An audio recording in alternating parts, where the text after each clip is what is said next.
Rosemary. Welcome back to my channel. As you can tell, I am batch recording today. I still am stuffing, have my cold, but I want to do some batch recording today just so you guys don't have to wait for content. So I'm sorry if I still sound like a mess. But anyway, today is day 4 of Vlogmas, and I'm excited because it is a tour of Mama's Cookbooks day. So back when I was doing my bookshelf tour, I had mentioned briefly if anybody wanted to see a tour of Mom's Cookbooks to send me a message or leave me a comment, and that I would take you on a tour of Mom's Cookbooks. And so today is that day.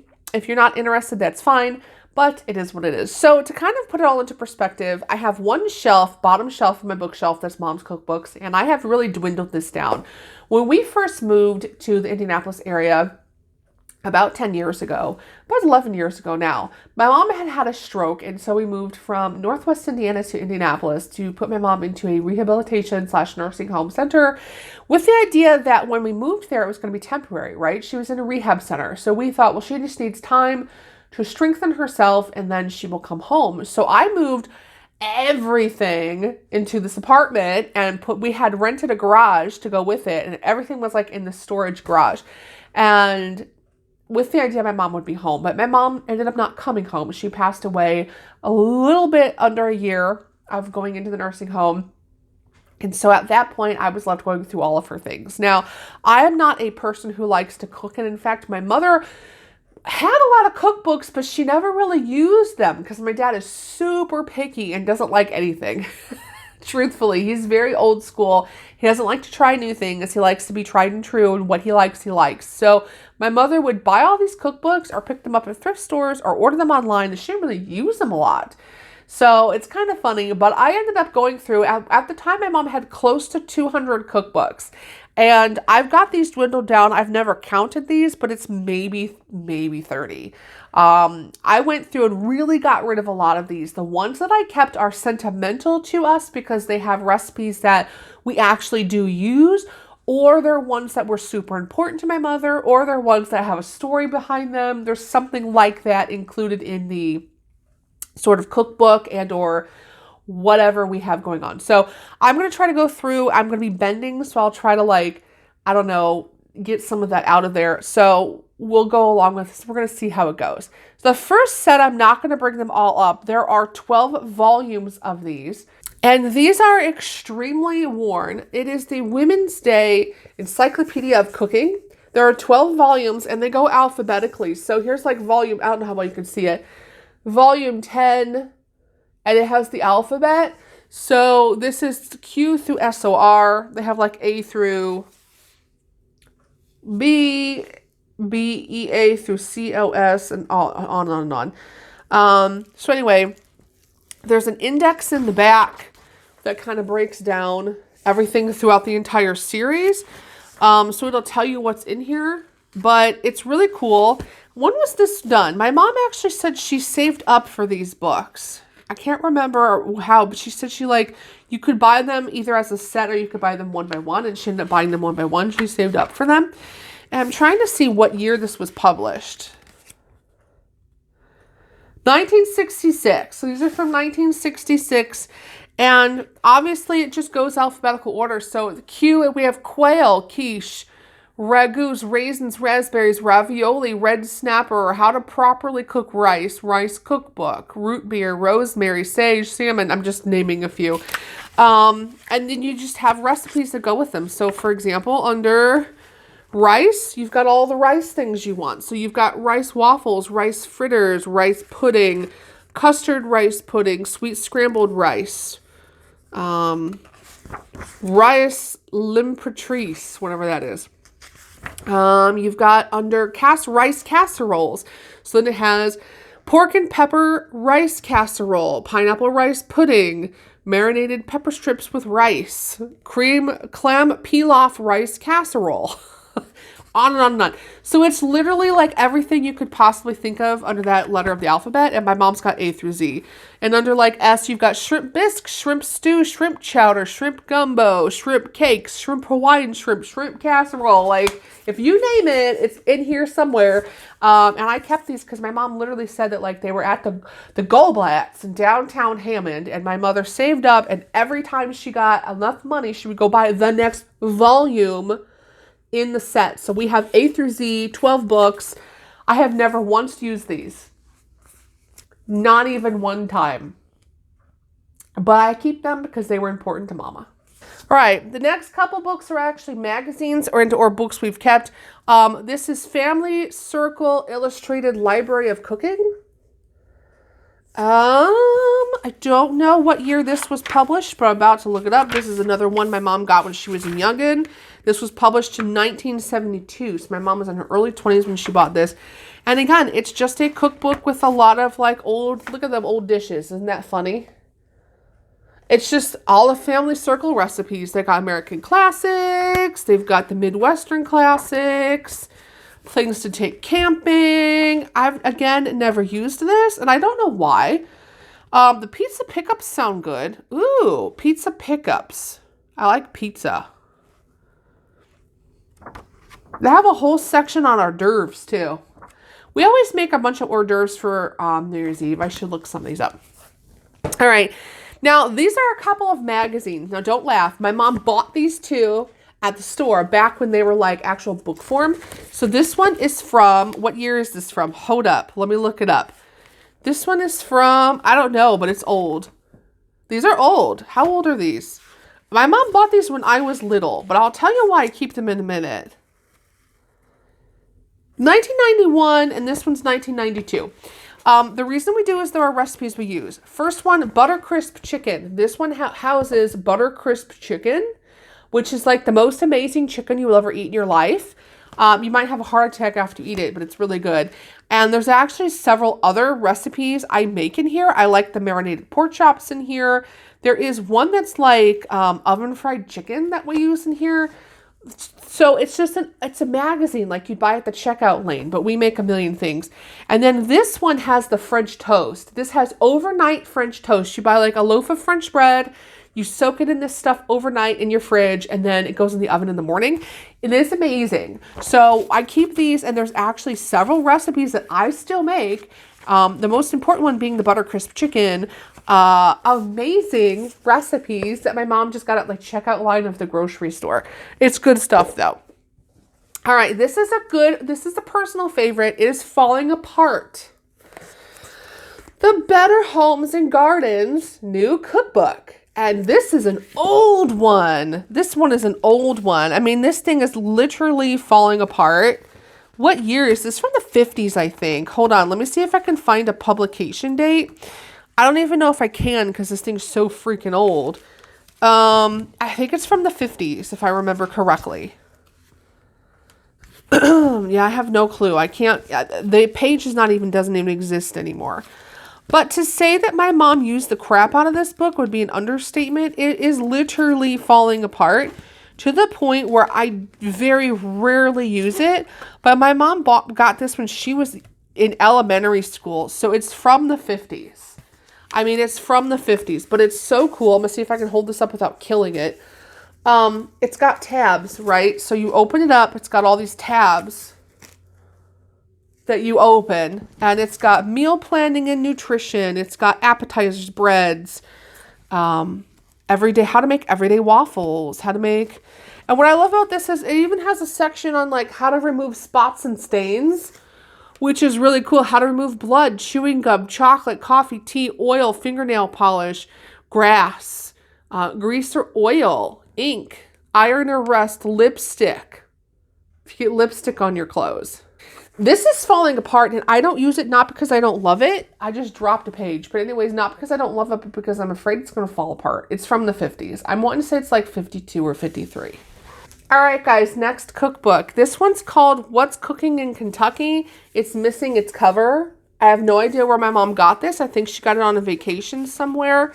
And it's just a bunch of old Kentucky recipes, and it's very old school printed. I think she got it on vacation somewhere. It's got tabs. It's got ones for breads, rolls, main dishes, cakes and frosting, desserts, how to pickle, how to make candies and cookies. I know she got it on vacation somewhere. It's missing some pages, but we still have it. Next one, my sister bought my mom. This is another personal favorite. I use this one all the time. The Dining on a Dime cookbook.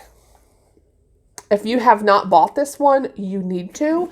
My sister bought this back in the 2000s, so it's a pretty recent cookbook. I don't think it's that old, but it's amazing. So it's called Dining on a Dime because it's literally how to make things with what you already have in your kitchen. So she actually gives you a list at the beginning that's called Pantry Staples, and it's a whole list of these are things that you should just always keep on hand in your house. It's a whole list, and if you have the things on this list, you can make the things in this book. And it's like simplified versions of pretty much absolutely everything you could possibly think of. But she also has on here like, I ran out of mustard, okay? I ran out of mustard. Oh crap, what do? Here's how you make mustard. I mean, it sounds really stupid, but she has everything on how to make caramel sauce, how to make yogurt, how to make toffee, how to make pie crust, how to make homemade biscuits from scratch. She's got easy chilies. And my favorite section of the whole book is all the way in the back. She has on here like a section, I gotta find it, a section on like gift basket ideas. So I need to buy a gift for somebody, but I don't know what to get them. What would I put in their gift basket? And I gotta see if I can find it in here. But it's literally just a whole section. It just lists all the gift basket ideas you can possibly think of. See if I can find it. Hold up. Yes. Okay. So, gift basket suggestions. A honeymoon basket. Okay. I want to put it in a box with red wrapping paper, and I'm going to give them a can of wine and or sparkling cider, can of whipped cream, jar of cherries, bubble bath, perfumed bath oil, energy bars, and a clear shower and a shower curtain. Or a get well basket. Put in a basket that can also be used as a magazine holder. You can make them the homemade turkey soup mix, which she gives the page for, or buy them a can of soup. Hot chocolate milks, a coffee cup, crossword puzzle book, assorted magazines, stationery, and maybe some body lotion. A pasta basket. Get a small cheese grater, pasta, sun-dried tomatoes, flavored oil, sauce, vinegar, napkins, napkin rings, on and on and on. She has a whole bunch in here. A holiday cheer basket. Do a holiday muffin mix, chocolate peanut butter cookie mix, a minted coffee mix, a sweet Christmas potpourri, a holiday ornament, and some kind of seasonal like decorative stuff. So like I have used that sometimes. It's a good cookbook. I use it all the time. One of my favorites. This my mom picked up, don't know where. It's from the 70s and it's called the Wonderland of Homemade Jams and Jellies. Quite literally how to make homemade jams and literally how to make homemade jams and jellies. I've not done it, but again, it sounds good. Next thing I have is a page of the book that fell out. I have the this is her blender book, so we don't need to see that. This is called the Peanut Cookbook of Plains, Georgia. My mom picked this up on vacation again. I think it's unique. I've never seen anything like it. I keep it. And it's just literally everything you could possibly make out of peanuts. It's every peanut recipe you ever wanted. All right, you guys, this is my prized possession, and it's falling apart. The American Woman's Cookbook. Take a look at this book and tell me how old you think this cookbook might be. How old do you think this cookbook is? You ready? You ready? 1938. It was my great-grandmother's, and it's all about everything you can think of, but what's really cool about this is that it also has like, it's 1930s, so it has like how to make possum stew, rabbit stew. It has on here how to make a school lunch that won't spoil, how to prepare like a fresh chicken, how you prepare game. So like if you're getting a deer or something. Again, I have never once used this cookbook. It has all about how to preserve and do canning as well. It's my grandmother's. It was given to my mother. It's absolutely falling apart. I'm scared to use it, but I love it because of the family family connection. And then to follow up that one, we also have this one. Can you take a guess at how old this cookbook might be?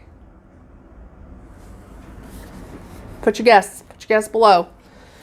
You guys ready? Look it up.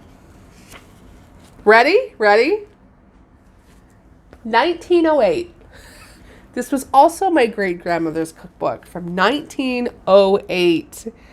And it is so old that I'm scared to use it. It has everything in here, but it's really funny because it's all old recipes. So every once in a while, you'll be like, I don't even know what that is. But it has meats and poultry, how to make chicken, everything. I love the things like, okay, listen to this one. How to prepare a roasted chicken. Ready? 1 good-sized chicken. 1 small onion. A few slices of salt pork. About a level tablespoon of flour. Salt and pepper. A few mushrooms. A few. I don't know what a few is. A little chopped parsley. That's literally the ingredients. I think it's so cute. Like, I love it. And again, I never use it because I'm really scared. Really scared of it falling apart. But there are some recipes in here I'd love to go through and just like see. There's a recipe for pound cake in here. I should try that. I love pound cake. So yeah, it's really unique, and there's a lot of like cake recipes and things in here I'd like to try. So it's an old one. Next one I have, Metropolitan Cookbook. This is from the Metropolitan Life Insurance Company, so this is given to my mother free. But again, there's a couple recipes in here we actually make, so that's why I keep it. This one doesn't have very many. It has only a few, but a couple of them are good. And I'm trying to remember which one it is my mom makes out here. It's some kind of soup my mom made out of here that was good. There's a soup in here. Don't ask me which one it is, but I know there's a soup in here that she makes, and so that's why I kept it. I have the Campbell's 1, 2, 3 Dinners cookbook. Doesn't everybody have a version of this? I don't use this that much anymore. Now, the sad part is I love the recipes in here. Don't get me wrong. My mom made these all the time when we were little. But as you get older and you can't have soup like you used to be able to have soup, you're kind of like, I don't know if I should eat this because I might end up dying and have to take a water pill tomorrow. But it's all good.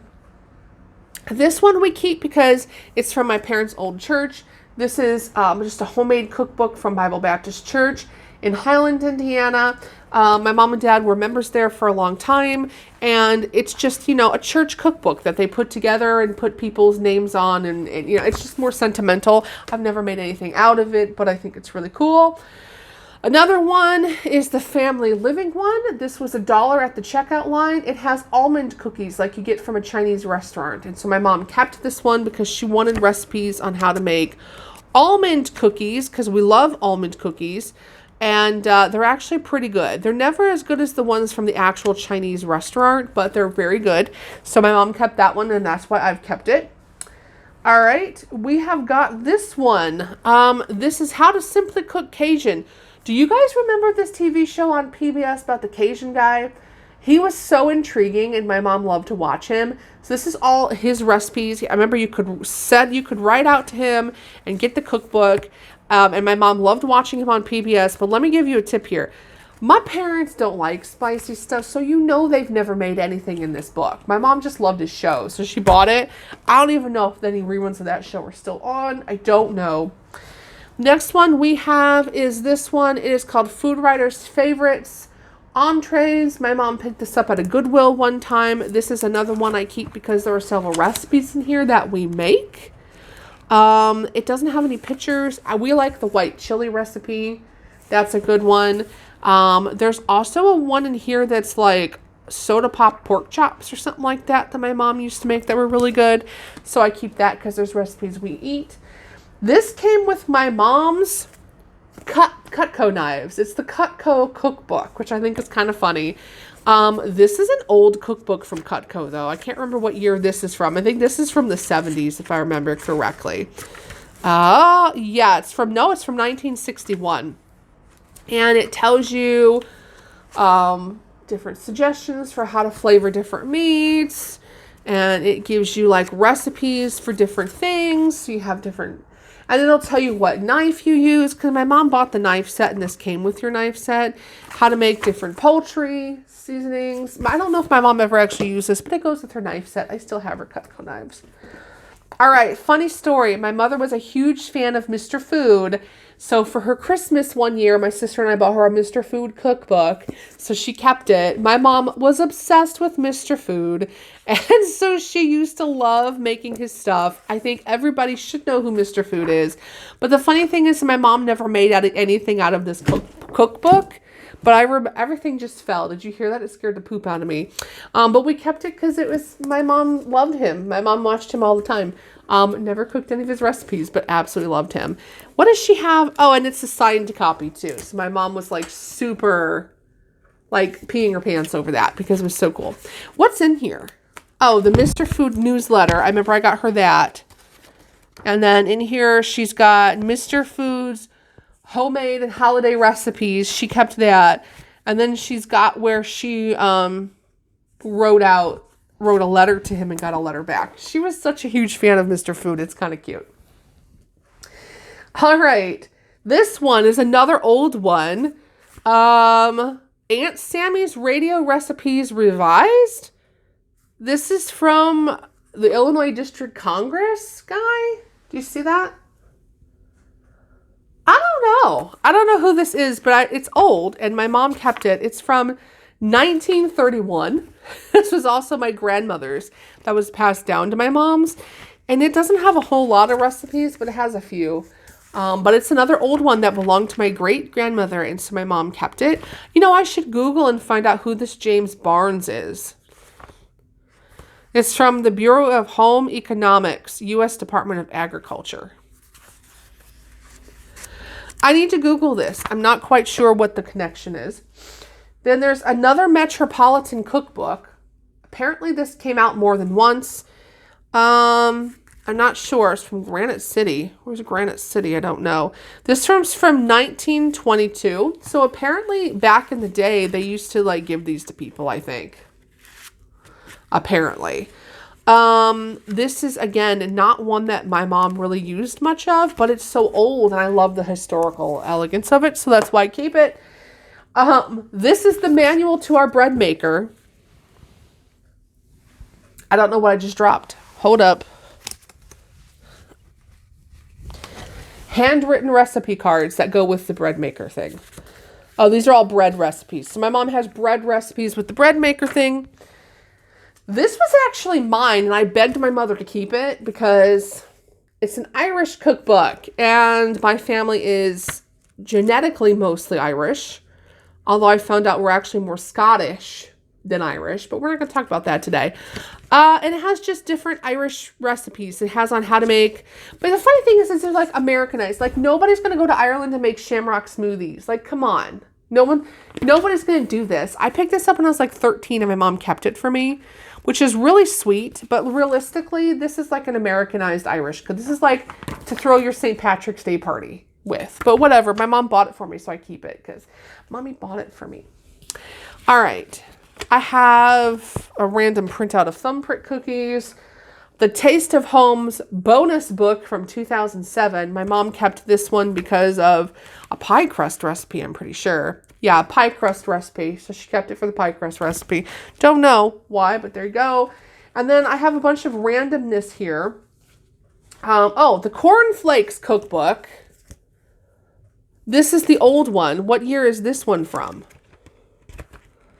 Hold up, because my mom always had all these things.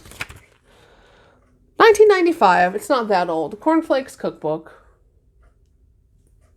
Who doesn't make cornflake chicken unless you don't like cornflakes? And then this is a fun bonus one. This is actually just a spiral notebook. I don't know. It's an old one, as you can tell. What I love most about this, it's my grandma's. Look, a donut recipe. It's probably flipped. She has a donut recipe. She has in here And I love it because you can see where she made things. Do you see where she's like spilled? Because she's made things. These are all my grandma's. Sauce for Dutch pudding. How to make Dutch pudding. Black Joel cake. How to make icebox cake. The icebox cake, you guys, was a staple in our family every Christmas. How to make grape butter. How to make carrot juice. How to make dill pickles. How to make homemade dill pickles. Miss Lauren's Devil Food Cake. I don't know who Miss Lauren is. Flossie Pinkerton's Chocolate Drop Cookies. Maud's Pepper Relish. I don't know who Maud is, but apparently it's her friends, right? Chili sauce. How to make bread and butter pickles. Peach butter. Miss Lorton's Way of Canning Tomatoes. Chocolate oatmeal cookies. And it has on here, it's Mrs. Pinkerton's. Whoever Mrs. Pinkerton is. So these are all recipes that she's gotten from friends, and every single one of them are in my grandma's handwriting, and I love it. So I keep this because it's all grandma's handwriting, and it makes me so happy to see her handwriting, and I love it. And then the very last thing I have to show you is actually a binder. So back when I first came home from college and I had my very first computer that I got from mommy, she used to have me look up recipes online and we would print them out. And so we made her a binder. So this is the recipe binder of all the recipes that Mama wanted to try. And of course, I made her this beautiful little front insert here with all the different, you know, back in the day. And so these are just little recipes that me and Mom printed to try. And we tried most of these. There's a whole list in the back of ones that we didn't get to try because she passed away before we could try them, which makes me very sad. And then in the corner of this, Mom has tucked in the side the Room 201 cookbook. This was a cookbook that we made as a Christmas present when I was in 5th grade. Or was I in 4th grade? I think we were in 5th grade. And it got sent home to our parents as a Christmas present. No, this was a Mother's Day cookbook. I'm wrong. It was not Christmas. It was Mother's Day cookbook. I love you, Mommy. I decorated the cover. And every one of us had to make a recipe for our moms. I put Chocolate Delight. So here is my Chocolate Delight recipe for my mom. Eat and enjoy. How cute was I? Because my handwriting was atrocious, by Mary Quigley. And everybody had a cookbook recipe. And so my mama always kept this, and she did make several things out of it. And there's some funny ones. I gotta see if I can find it. My teacher put in some funny ones just to be comical. Let me see if I can find one of the funny ones. Hold up. Give me a minute. Because there's one for like how to make elephant stew or something stupid like that. Our handwriting is so cute. We were so little when we did this. So cute we were. Adorable little kiddos. I can't find the elephant stew one, but there's one that's elephant stew and it's really cute because it's a funny one. Here we go. Maybe. Okay. Elephant stew. 7-ounce packets, 1 7-ounce packets of crements, 1 medium elephant, salt and pepper, and 2 rabbits. After the 60 days required to dice the elephant into small cubes, place in a 5-ton casserole, add enough brown gravy to cover, bake at 325 degrees for 4 weeks. During the final 7 minutes, cook the cremets as directed on the package. Drain and mix with the stew, add salt and peppers. Makes 3,752 servings. If your guests bring guests, add 2 rabbits, but only if necessary, as most people do not like hair in their stew. So stupid, but it's cute. So anyways, that is Mom's cookbook collection. As you can see, I've dwindled it down to there's really not much left. I don't cook a lot. So there's really no reason to have a bunch of cookbooks. All of the ones I've kept are sentimental in some way. And also a lot of the ones I've kept I would never cook with because they're falling apart. So anyways, that is Mom's cookbook collection. Hopefully this wasn't too long. Hopefully it made sense and I didn't go too quick towards the end there. And yeah, we'll be back tomorrow, hopefully with more book content. But I hope y'all are doing well. And I'll see you tomorrow. Bye!